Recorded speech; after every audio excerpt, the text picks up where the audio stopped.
We'll get started in just a minute here if you're watching it on the replay.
All right, you want to get started or wait a little more?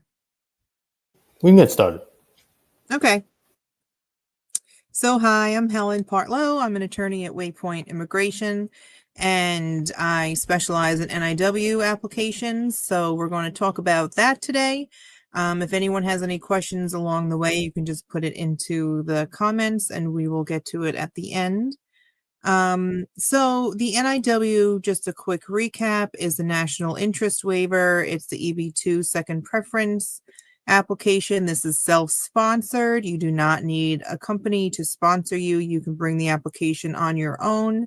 It does not grant you any sort of status, so you would have to wait until your priority date would become current before you could get your green card and therefore come and work in America.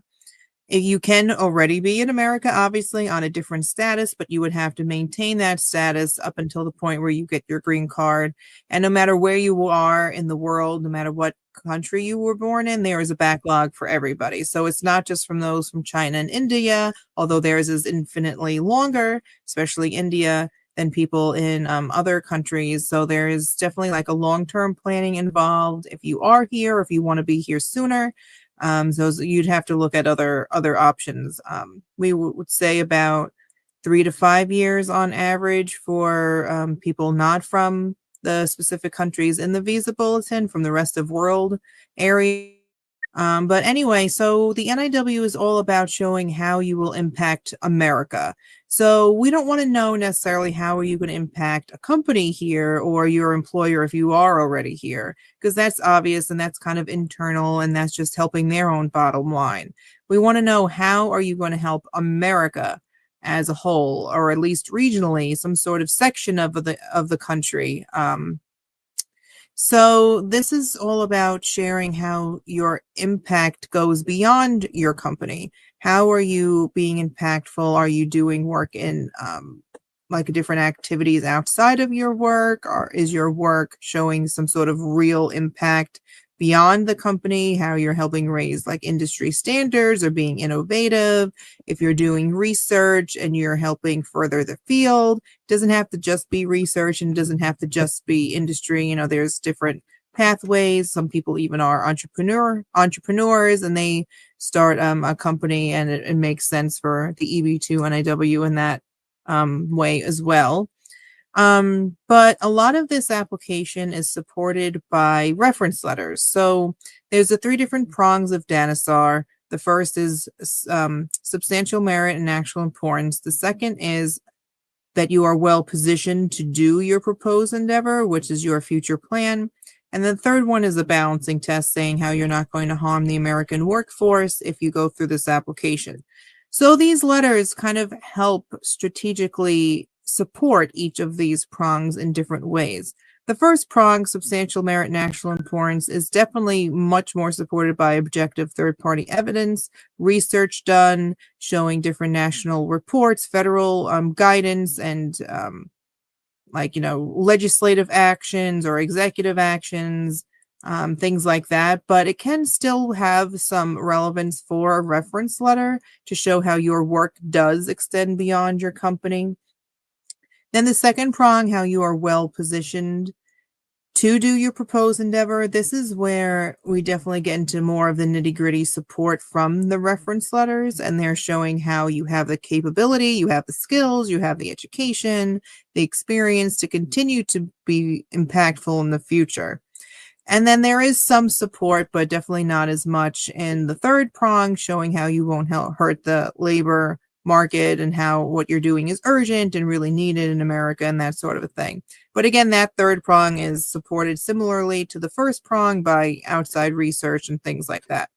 The second prong is where it really is heavily dependent upon what documents you as the applicant can provide in your application. If you're filing on your own or with an attorney or whoever, that is really where all of your documents come into play. And that's where a lot of the strength can lie in showing all of these different things. So you should definitely have objective evidence to supply, different emails and support, projects that you've done, proof of all of these things. But to kind of help tell the story and how to say how you are impactful and how to kind of tie it all together, we like the reference letters because they can really kind of bring it together and tell how these things make sense for your specific profile, your industry, your accomplishments, and how it relates to the NIW. So the reference letters should absolutely be as detailed and specific as possible. You should not just have someone say, oh, yes, this person's a hard worker and they're great. Like that doesn't really give us anything to work with. That's just too generic, definitely there's nothing really of substance. So we definitely want to have things of substance within the letters. If you have something like, like a letter, when I'm talking about reference letters, I'm saying like these kind of letters that really help support things, but you can have other letters too that aren't these types. Like you can have employment verification letter that just says that you worked at this company. You can have a letter that just confirms that you were a judge on something. You can have a letter that confirms that you were like a peer reviewing or a membership, that you were accepted into a membership. So those are letters, but they're not really the kinds of letters that I'm talking about as far as your reference letters. To me, those letters are more like confirming that you have these positions, and they're not really telling us too much more other than confirming that you did do these activities. These reference letters that we like to do for EB-2 NIW goes beyond that. So these are letters that as a firm, we write them. And then we have, we send it to our clients and the clients get them signed. But I'm definitely looking for more in these letters that we're writing. So there's different kinds of letters. There are the letters that you would get from your employer that would talk about the projects you're working on, what your role is, how is it impactful, how is it impactful beyond your company. So with a work-related letter, I kind of have a standard formula. I check the top. We like to have a company template. A company letterhead on the top, make sure it's dated. Usually it says like, to immigration officer or to whom this may concern, or, a varying kind of a salutation at the top. Then the person should introduce themselves. So whoever is signing this letter should, say, my name is Helen Partlow. I'm an attorney at Waypoint Immigration. I have, a Juris Doctorate from this school. I've had these kind of accomplishments, kind of setting up the officer to know that this person has a commanding voice, that they have the knowledge and, the knowledge to kind of make an opinion on you and your work and things like that. So it's just like a brief paragraph introduction to the person that is signing it. Then we also want to make sure that we're telling the officer how you know them. If they're your manager, your supervisor, if you happen to have maybe it's an independent letter that this person doesn't know you and maybe you met at a conference or like through some sort of professional activity you did, you want to make sure that you're telling the officer that relationship with you and the person. Then, it depends upon the letter, but then, we definitely like to chime in as to these specific projects. And that's really where the bulk of the letter comes from.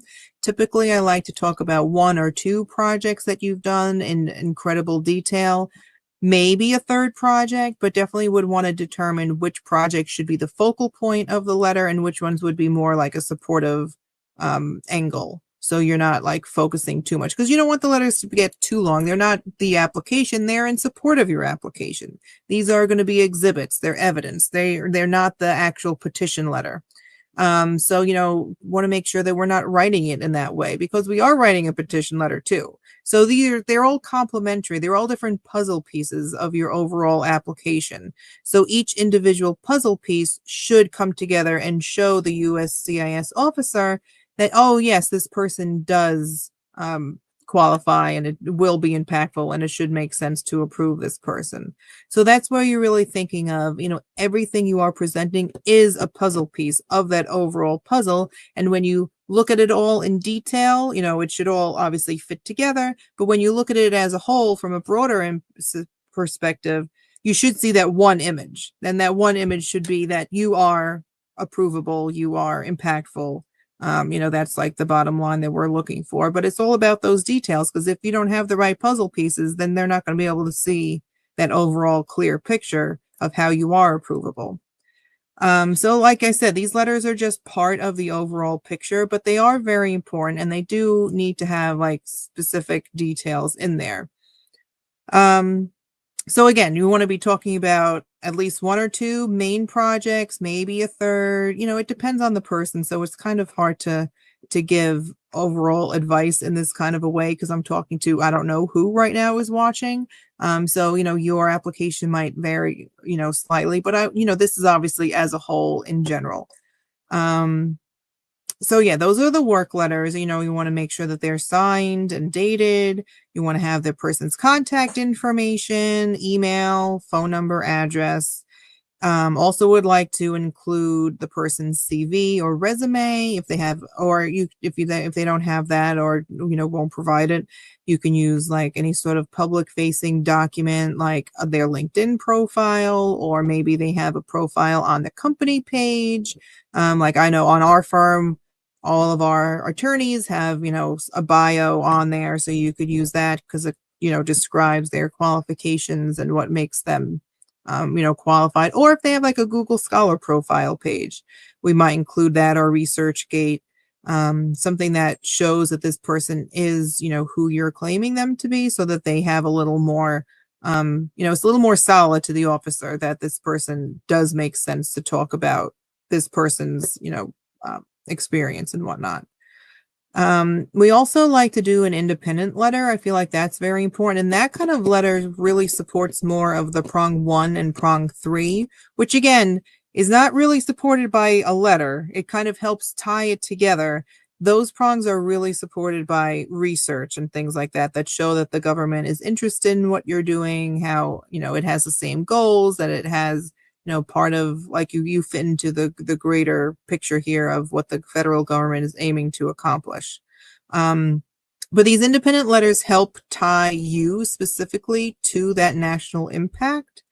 So usually in an independent letter, I like to have them, obviously you start off with the same thing: introduction, relationship to you, maybe how you met, or that you don't have any sort of, work related relationship, that sort of thing.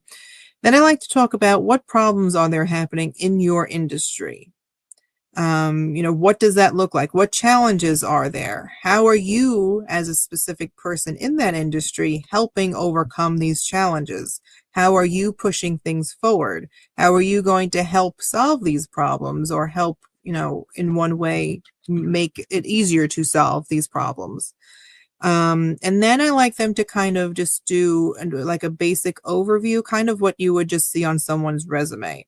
So, very like high level review of like your qualifications, what makes you unique. Maybe you have a unusual combination of experience or degrees, diplomas, education experience, maybe certain things that are really prestigious in your industry that you would want to definitely emphasize and highlight, and make sure that the officer knows that they're prestigious and that they're unique.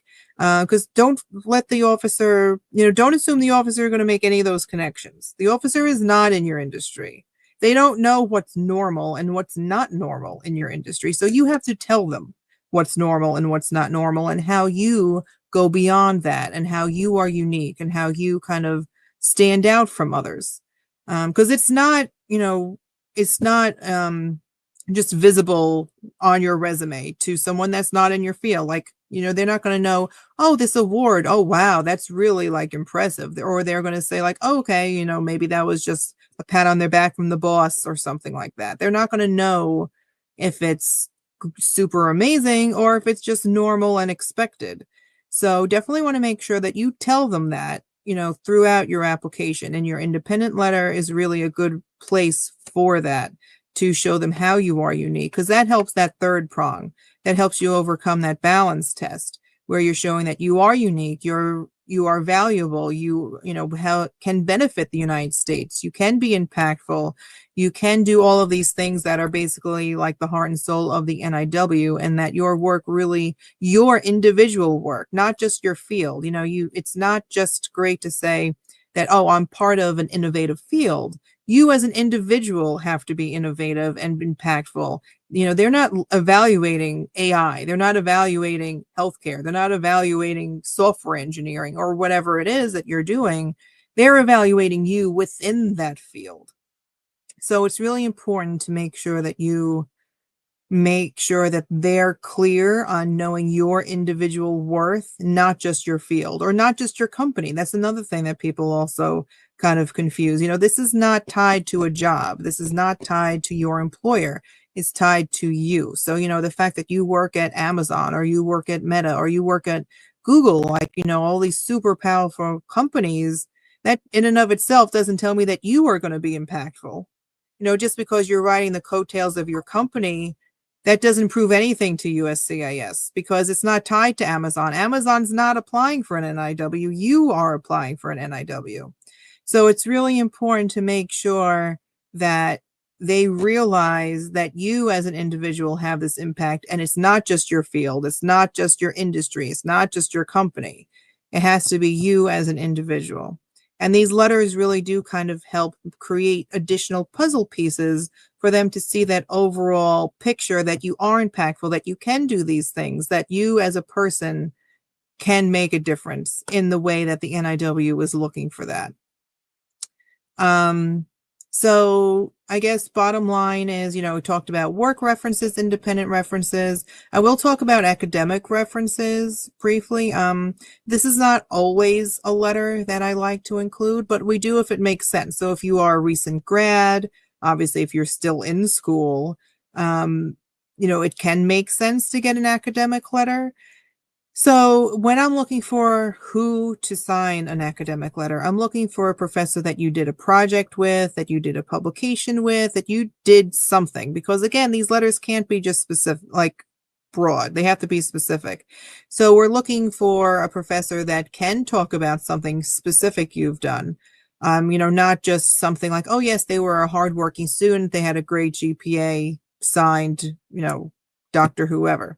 We're looking for them to say, oh, this person was a great student, they had a great GPA, and they also did this project that was really hard and impactful and, really showed how they stood apart from other students in the class or, from the school and things like that. So you're looking for, in that kind of a scenario. So if you're a recent grad, if you're still in school, and it has to be both, and you had a project or a thesis or a publication or some sort of activity with a professor that you can specifically talk about what your role was in this project, what the outcome of the project is, and then how this experience at the educational level can help you in the future go towards your proposed endeavor, because that's what we're all looking for. So proposed endeavor is future oriented.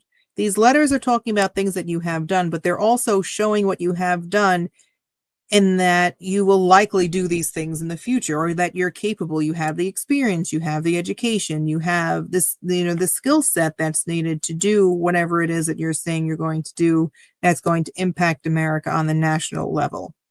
So academic letter is not something that everyone always needs, but it does help certain people with certain profiles. I would say, if you're obviously an academic researcher, that would probably be something very important to get. But if you're, in AI or some sort of tech field and you graduated 10 years ago, it may not make sense for you.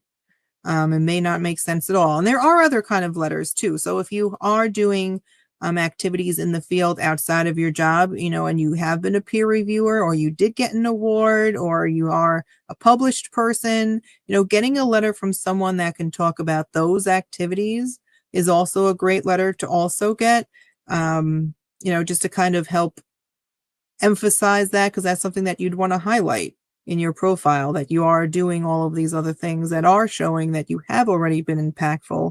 So therefore you will continue to be impactful. So, those kind of things obviously vary upon the applicant. Not everybody has these things to kind of highlight, but it is definitely good for the NIW if you do have these things to highlight, because that helps show how you are impactful beyond just your company.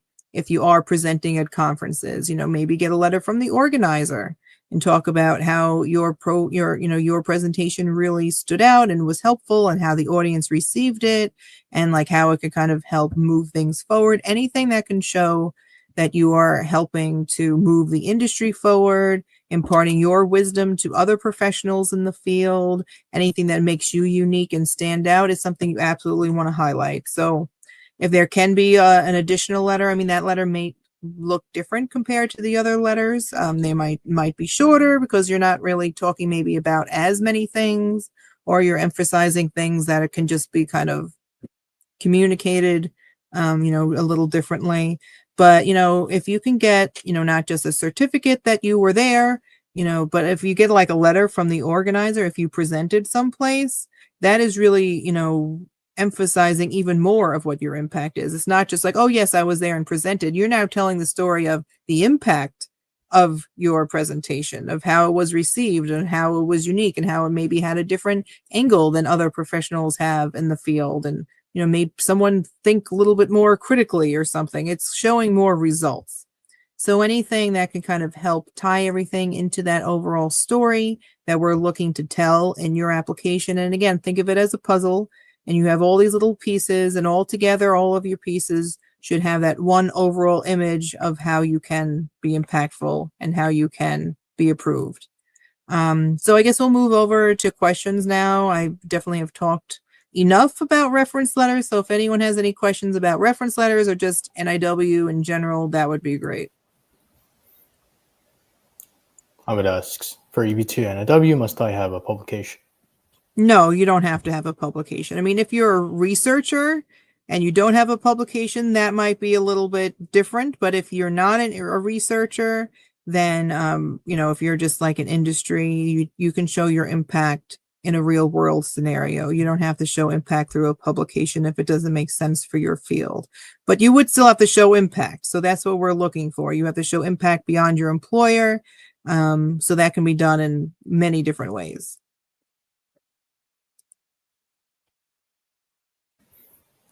Do you provide assistance for drafting reference letters? Yeah, so one of the first things we do is, we get a list of who you think you can get letters from. Then we, the attorney, I say we, but it's an attorney that looks it over, and we would strategize with you saying, these are our suggestions, who should write these work letters, who should write an independent letter, who can write a different letter, all strategized to your individual profile.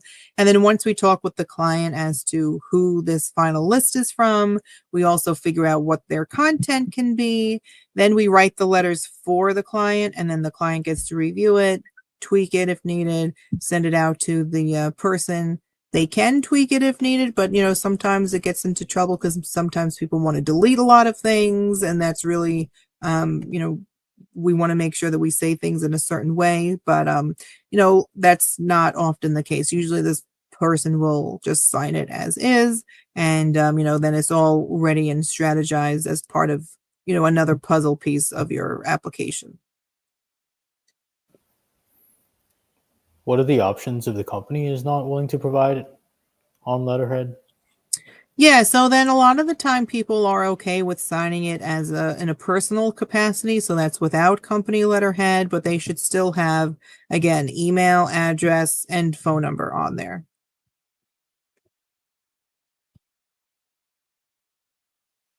Just making sure I understand this. The independent reference is not familiar with you or your work till you approach them.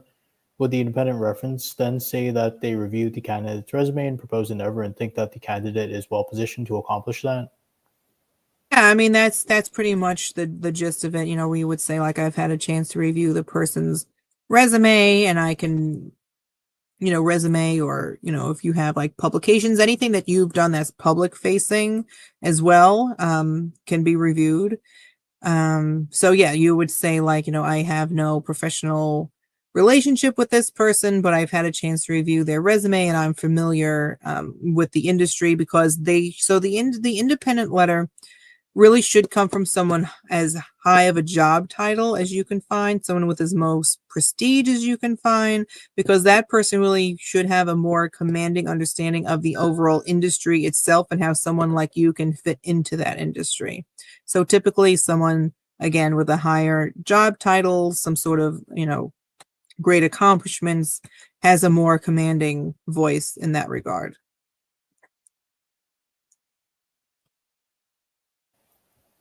What kind of media is considered strong for NIW, or paid media like a PR release helpful?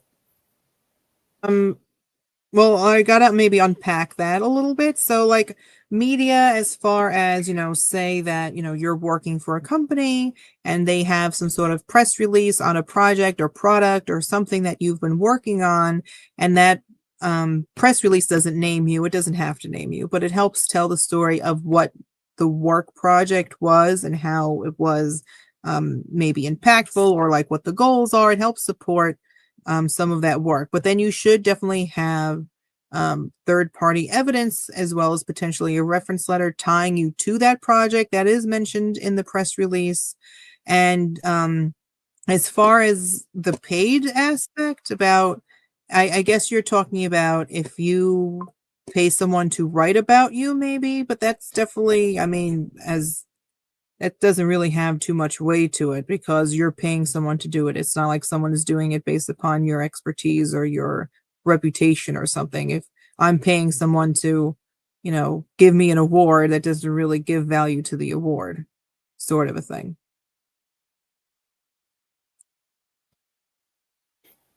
Is 7 reference letters too many?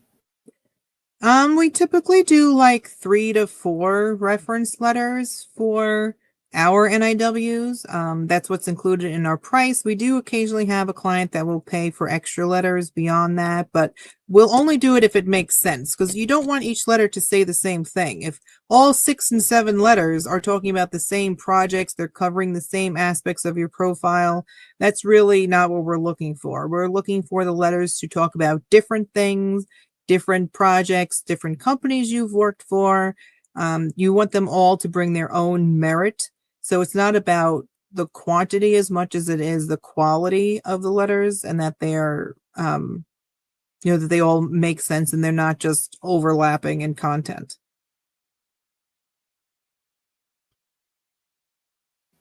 Does it make a difference to add academic letter if I am doing a part-time PhD along with my full-time job based in research? Would that add weight to my Yeah. application? Yeah, I think that would make sense. So if someone is doing a part-time PhD alongside their regular job, definitely getting a letter as to how maybe your PhD will help you in the future once it is completed, help you reach your proposed endeavor. Of course, if there's any accomplishments you have already done through your PhD program, there's definitely some ideas of what that letter could look like, but I would have to, obviously see your individual entire profile to see how you can, create your own kind of puzzle pieces for that. Hi, Helen. This first session, apologies, we already covered this. I was wondering whether the recommendation letter has to align with the proposed endeavor.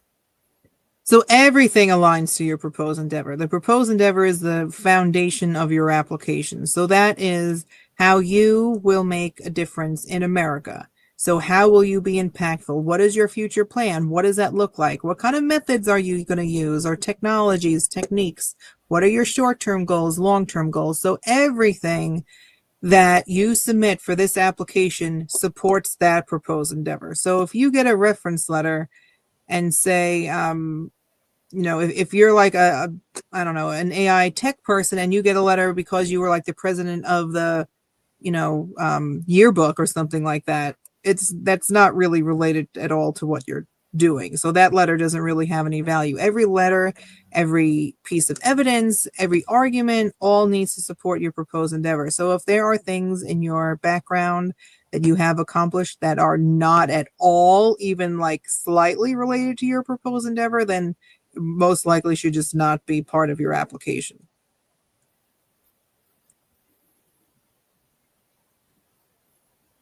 How many reference letters are needed? So we typically do about 3 to 4, but again, it's about quality, not quantity, and it's about making sure that nothing overlaps and everything brings its own merit to your application. Have there been successful applications from individuals in the 25-28 age group?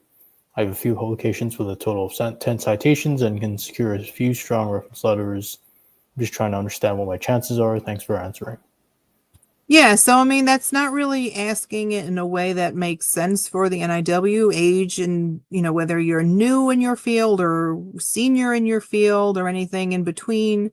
That's not really what's measured here. We're measuring your impact. So there's plenty of young people that can still be impactful and have accomplished great things, and there's a lot of older people that have accomplished nothing. So that's not really age doesn't necessarily have anything to do with it. If you have publications and they're all related to the same topic that's in a field of a national interest that can help further things in America, those are all the things that kind of need to align in order to have this application be viable. So age definitely doesn't have anything to do with it.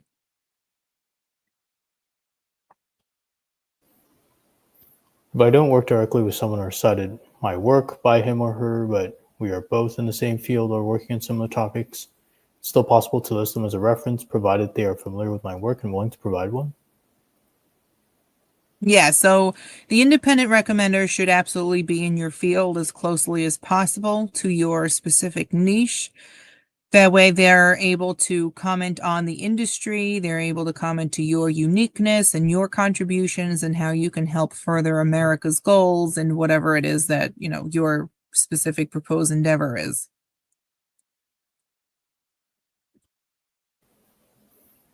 All right, that's all the questions. All right, great. If anyone is watching on the recorded version, you could just send a comment or a DM and, we can follow up with that. Oh, there's one last question. Oh, okay. Can you please explain how a letter, LOI letter of interest? Letter of intent should look like? Contract option should be included in the description, or is it optional? Do you have any template for letter of intent to share? We don't have any templates at all because everything is so individually done to each applicant. But if you have a letter of intent, like, I can see that if it's especially from someone that is outside of America looking to come to America, and you're showing the officer that there is a need for someone like you with your skills, that you can get a job that is furthering your proposed endeavor. What was the second half of that question? Sorry, Contract option should be included. I guess if you're talking about if there's an actual employment offer there, I mean, you can just include an employment offer in and of itself. It doesn't have to maybe be in the letter per se. I guess it would have to depend on your combination of like what kind of evidence could be provided. There are a couple more questions, but do you want to take a couple more questions, or do you? Yeah, we can take like one more. Considering an individual who holds the rank of senior lecturer, possesses more than 7 years of experience in teaching in academic research, and has authored around 10 peer-reviewed publications, what are the realistic chances of securing approval for a national interest waiver from USCIS? In particular, how might their academic background and research output influence the adjudication process?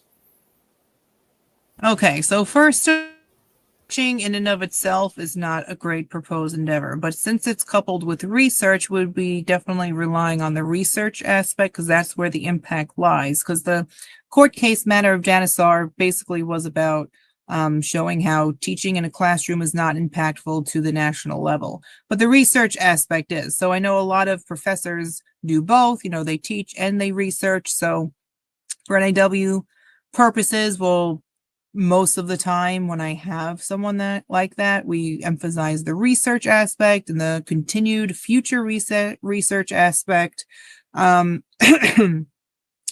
So, I can just give like general advice. I don't know anything about, your specific profile, but, for anyone listening, we do free assessments on our website.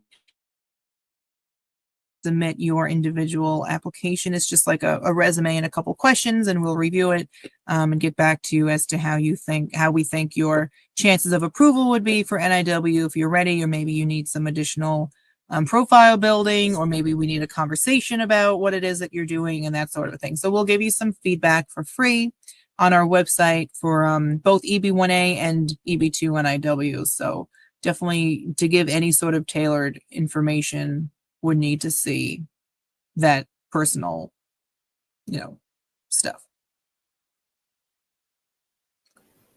All right. All right, that was the last question. All right. Thanks, everybody. Thanks, everyone.